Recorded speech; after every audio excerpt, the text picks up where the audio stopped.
कर ले। हो गया। तो दोस्तों देखो, आप देख सकते हो ये ढक्कन क्या है, अभी हमारा नया ढक्कन है इसलिए टाइट है। तो धीरे धीरे बाकायदा पूरी सेटिंग मशीन अपने आप बना लेगी।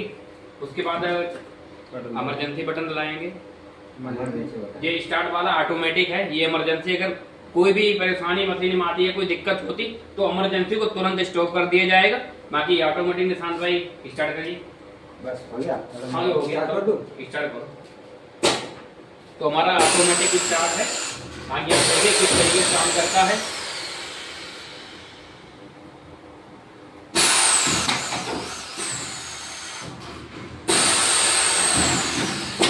बाकी पूरी तरीके से बैटरी बेहतर तरीके से हमारी मशीन फील्ड करती है। अगर आपको भी मशीन लेनी है या किसी प्रकार की बैटरी संबंधित ट्रेनिंग लेनी तो आप भी संपर्क कर सकते हो, नंबर आपको वीडियो में मिल जाएगा। नीचे कर दो। मैंने बोला था ना ऐसे ध्यान मीटर बंद देना। करो। हाँ।